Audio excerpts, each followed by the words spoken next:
গোপালগঞ্জে সাবেক প্রধানমন্ত্রী ও আওয়ামী লীগ সভানেত্রী শেখ হাসিনার ৭৮তম জন্মদিন উপলক্ষে ছাত্রলীগের শোভাযাত্রায় বাধা দিয়েছে পুলিশ। মামলা করবেন, মামলার কপি আমার ফেসবুকে পাঠিয়ে দিবেন।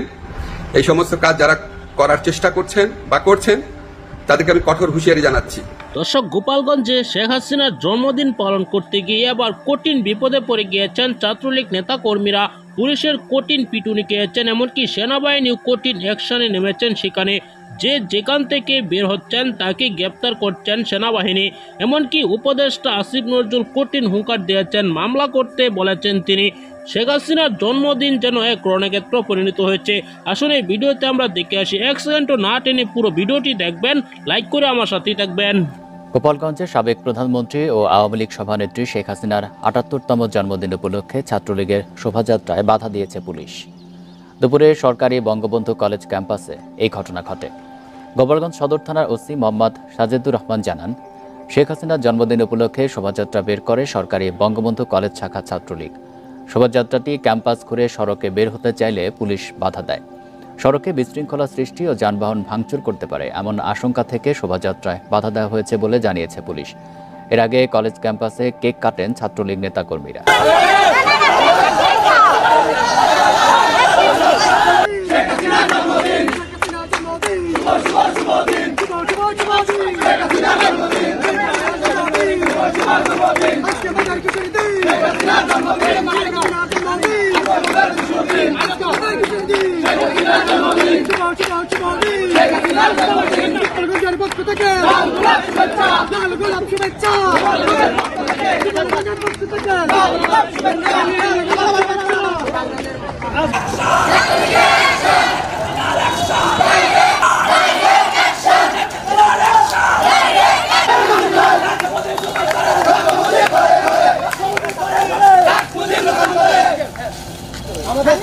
জন্মদিন সে বলে তোমরা কলেজ ক্যাম্পাসে আন্দোলন পরিবেশ রাস্তাঘাটে যাচ্ছে।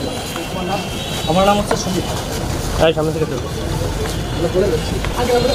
ক্যাম্পাসে করতেছি না।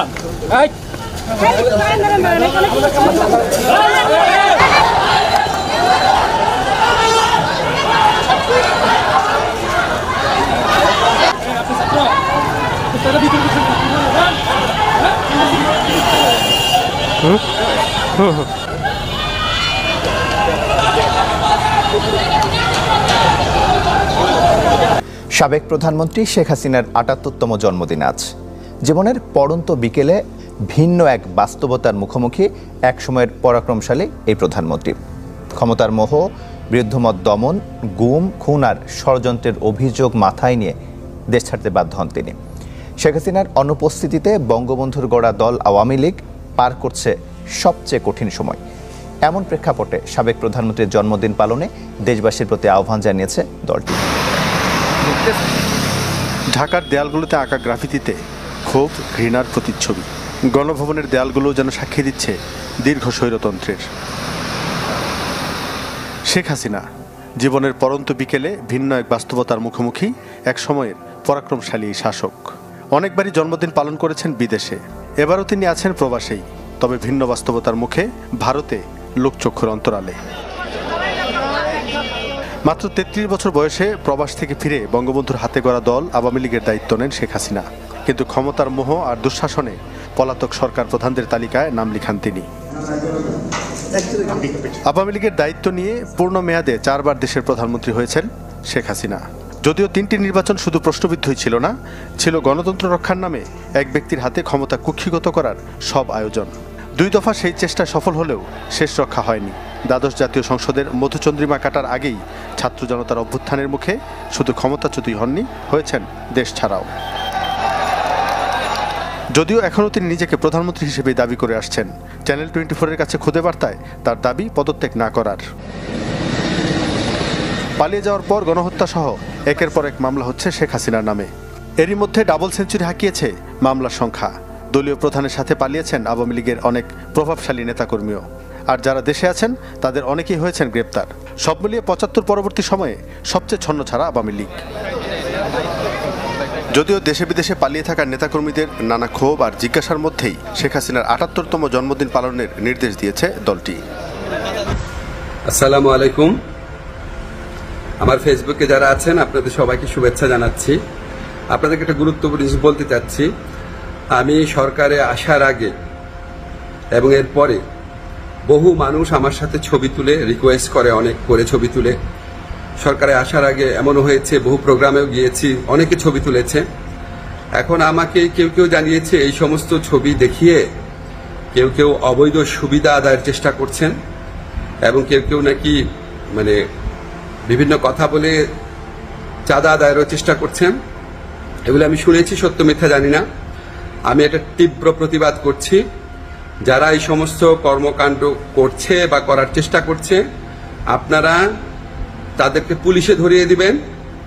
কোনো অবস্থাতেই, কোনো কারণেই আমার কথা বলে কোনো কারণে কেউ যদি কোনো রকম চাঁদা আদায়ের বা অবৈধ সুবিধা আদায়ের চেষ্টা করে, আপনারা তাদেরকে পুলিশে ধরিয়ে দিবেন, মামলা করবেন।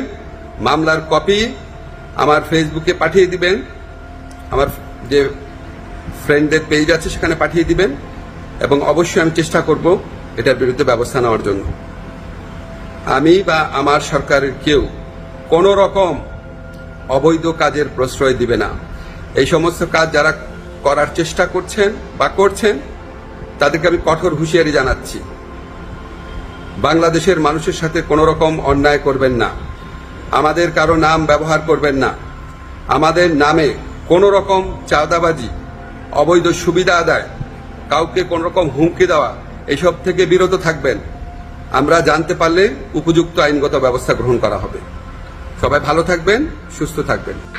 দর্শক, আপনারা জানেন অন্তর্বর্তীকালীন সরকার আসার পর থেকে উপদেষ্টাদের নাম করে অনেকে চাঁদাবাজি শুরু করে দিয়েছে, অনেকে গোড্ডানামি শুরু করে দিয়েছে। উপদেষ্টারা কিন্তু আগে সাধারণ মানুষের মতোই চলাফেরা করত, এমনকি এখন পর্যন্ত কিন্তু তারা সাধারণের মতোই চলাফেরা করে।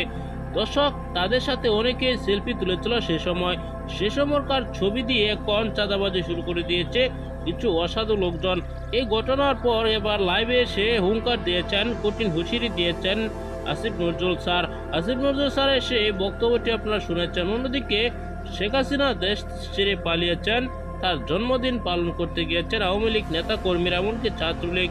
এবার ছাত্রলীগ কেক কাটার সময় কঠিনভাবে তাদেরকে বাধা দিয়েছে পুলিশের বাধাই পণ্ড হয়েছে তাদের এই সমাবেশ, এমনকি শোভাযাত্রা করতে পারল না। পুলিশ ও সেনাবাহিনীর দৌড়ানিকে তারা ঘরে ঢুকে পড়েছে। দর্শকের ভিডিওতে আপনারা দেখেছেন শেখ হাসিনার যে করুণ পরিণতি, এমনকি সাধারণ জনগণ, তার যে নেতাকর্মী আছে তাদের আরো ভয়ঙ্কর পরিণতি হয়েছে। দর্শক, এসব বিষয় নিয়ে আপনার কি মতামত জানাবেন। পরবর্তী ভিডিও পাওয়ার জন্য চ্যানেলটিকে সাবস্ক্রাইব করে পাশে থাকা বেল বাটনটি অন করে দিবেন। ভিডিওতে একটি লাইক দিয়ে শেয়ার করে অন্যদেরকে দেখার সুযোগ করে দিবেন। আসসালামু আলাইকুম।